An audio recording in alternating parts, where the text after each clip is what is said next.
יהיו רצון אצלי והגיוני בלפניך, אדוני צבי וגואלי. So, from Rosh Hashanah to Yom Kippur to Sukkot, it's all about the beginning of a new year. And I think it's very fitting, and also, not everyone in the body, especially in Hebrew roots, look at Rosh Hashanah as being a new year.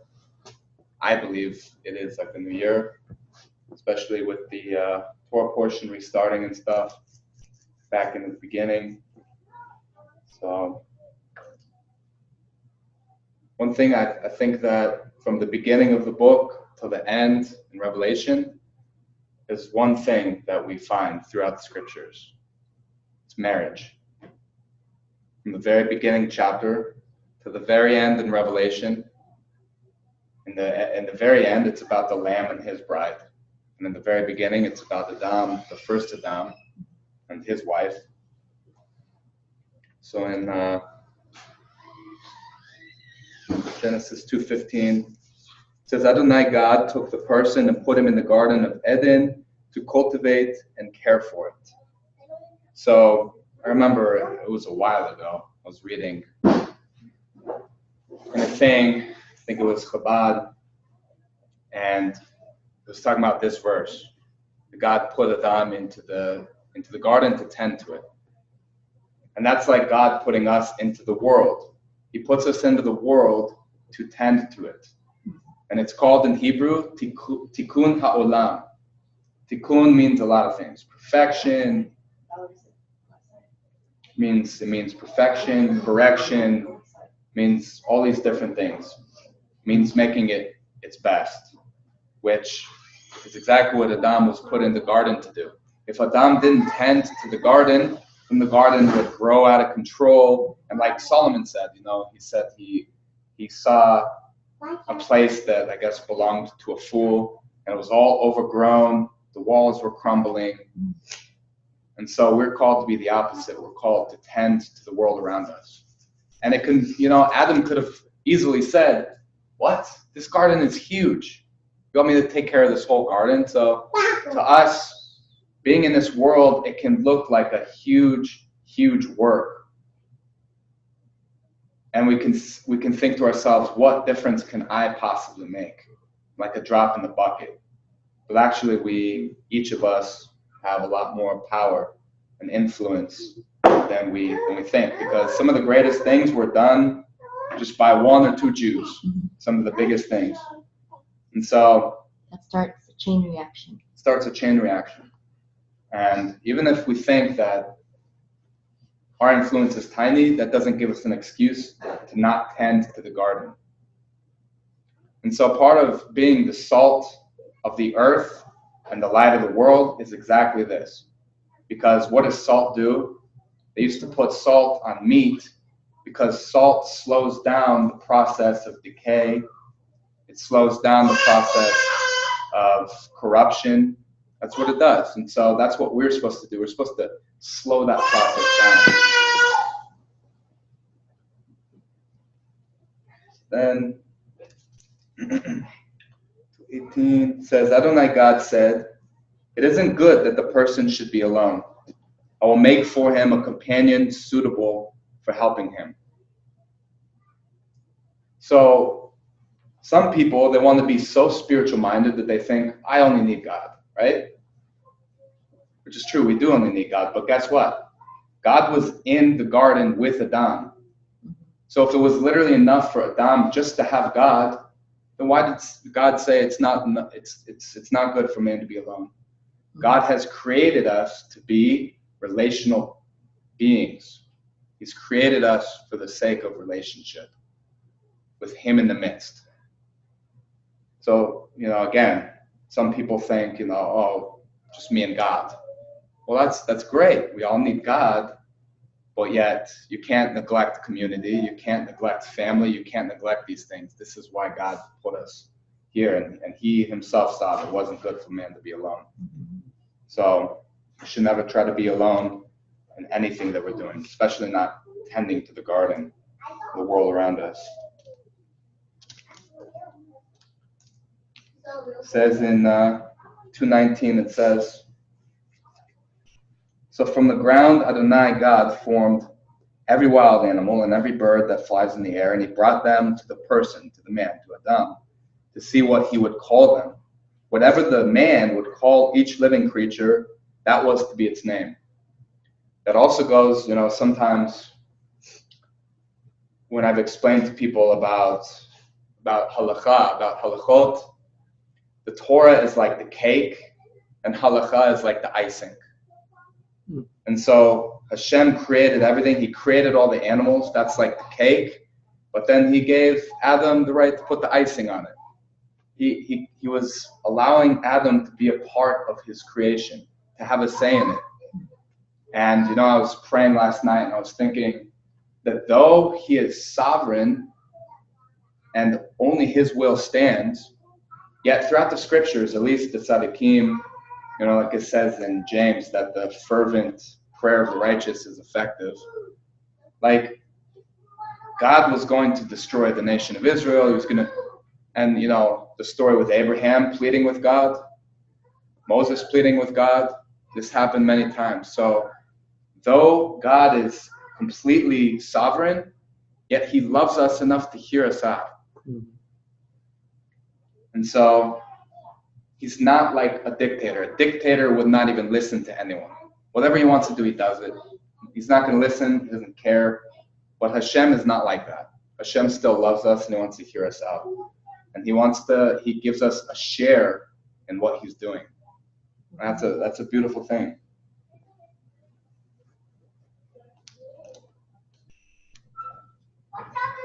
20-24. So it says, so the man gave names to all the livestock, to the birds in the air, and to every wild animal. But for Adam, there was not found a companion suitable for helping him. Then God caused a deep sleep to fall upon the person, and while he was sleeping, he took one of his ribs and closed up the place from which he took it with the flesh. The rib which Adonai God had taken from the man, he made a woman, and he brought her to the man. The man said, at last, this is bone of my bones and flesh of my flesh. She is to be called woman, Isha, because she was taken out of man. This is why a man is to leave his father and mother and stick with his wife, and they are to become one flesh. So it's interesting. In the Hebrew, it says, shall make him an ezer, which is a helper, lenegdo. Neged means against, lenegdo.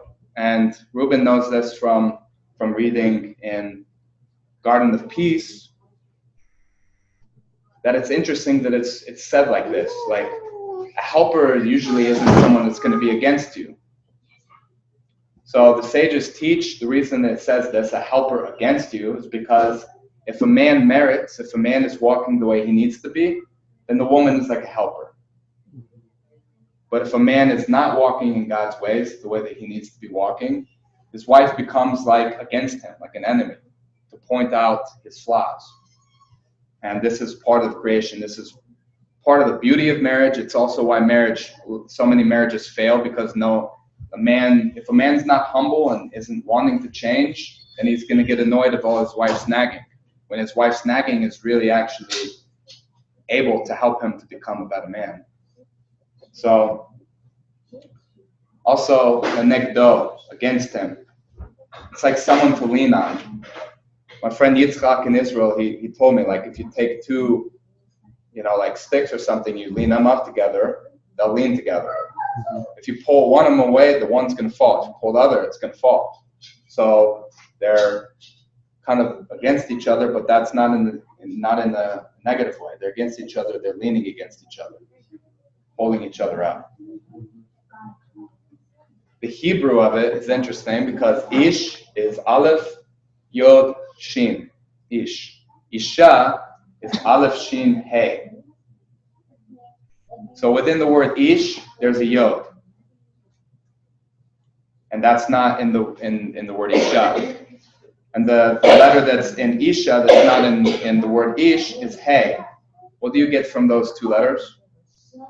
Yod and Hey? Yeah. So when the man and the woman come together, that's who they're supposed to reflect. Yah. When they come together, that's them becoming in his image. So when the man and the woman are godly and they're living, then Yah is in their midst. What happens if you take the Yod from Ish? Aleph Shin. What's that spell? Ish, fire. What happens if you take the Hey from Isha? Aleph Shin, fire. So if you take Yah out of the midst of marriage, which is happening in these days, what do you get? You get fire. You get destruction. It's a good lesson from the letters of the Hebrew. Oops.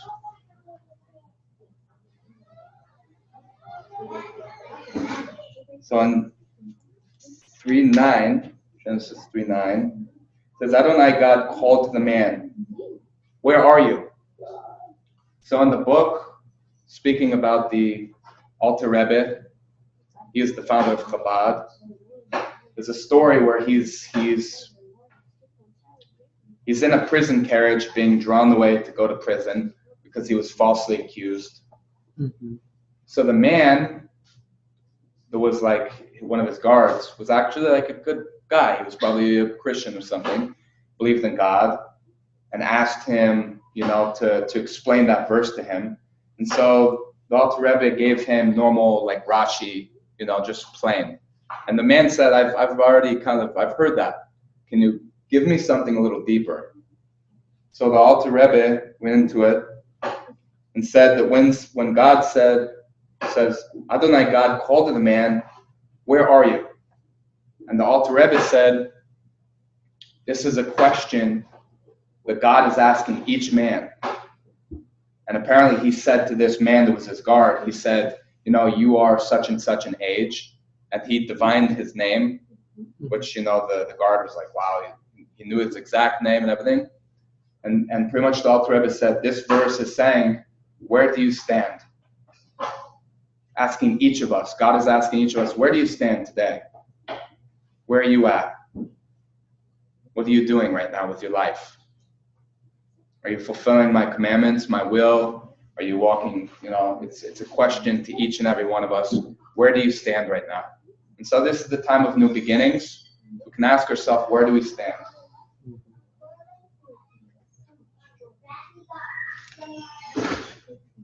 Four, 6 through 7. 4, 6 through 7, it says, Adonai said to Cain, why are you angry? Why so downcast? If you are doing what is good, shouldn't you hold your head high? And if you don't do what is good, sin is crouching at the door. It wants you, but you can rule over it. This is a little bit different of a translation, but in other places it says, if you will be improved, will you not be forgiven? If you improve yourself, will you not be forgiven? The point is like there's that thing that you've heard said, maybe there's grace in forward motion.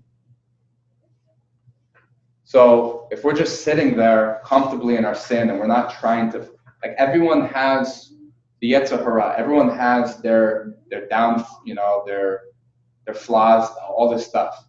But if a person is actually trying to fight against that, there's forgiveness in that. There's grace. Because God knows what they struggle with.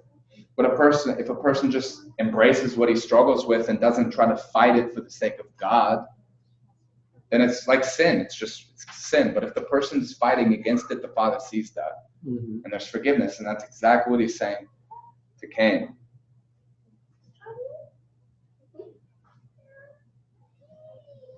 Sin wants us. It's crouching at our door.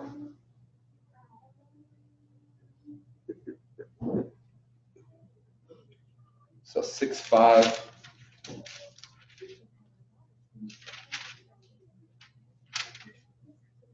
6:5 says, Adonai saw that the people on earth were very wicked, that all the imaginings of their hearts were always of evil only. That's why in Tehillim Aleph, in Psalms 1, it It says, but his delight is in the law of God, and in his law he meditates day and night. And also Paul talks about taking our thoughts captive. Any thought that lifts itself up against God, we take those thoughts captive. Because if we don't take them captive, they'll take us captive. So in Romans 1,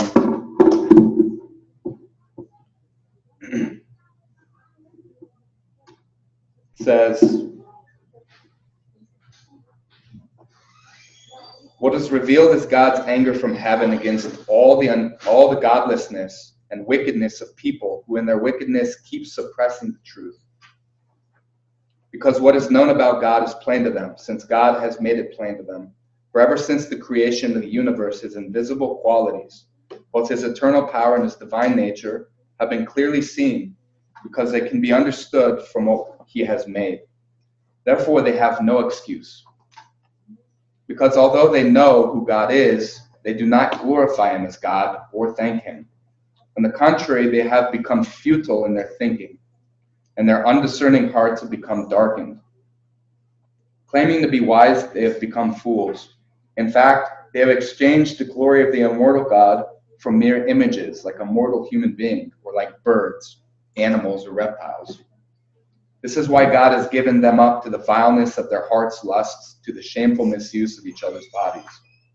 They have exchanged the truth of God for falsehood, by worshiping and serving created things rather than the Creator. Praised be he forever. Amen. This is why God has given them up to degrading passions, so that their women exchange natural relations for unnatural, and likewise the men, giving up natural relations with the opposite sex, burn with passion for one another. Men committing shameful acts with other men and receiving in their own persons the penalty appropriate to their perversion. In other words, since they have not considered God worth knowing, God has given them up to worthless ways of thinking so that they do improper things. They are filled with every kind of wickedness, evil, greed, and vice. Stuffed with jealousy, murder, quarreling, dishonesty, and ill will, they are gossips, slanderers, haters of God. They are insolent, arrogant, and boastful. They plan evil schemes. They disobey their parents. They are brainless, faithless, heartless, and ruthless. They know well God's righteous decree that people who do such things deserve to die. Yet not only do they keep doing them, but they applaud others who do the same. This is like exactly what was going on in Noah's time. This is exactly what was happening. And today. And today. This is exactly what he's talking about. Man hasn't changed since the creation.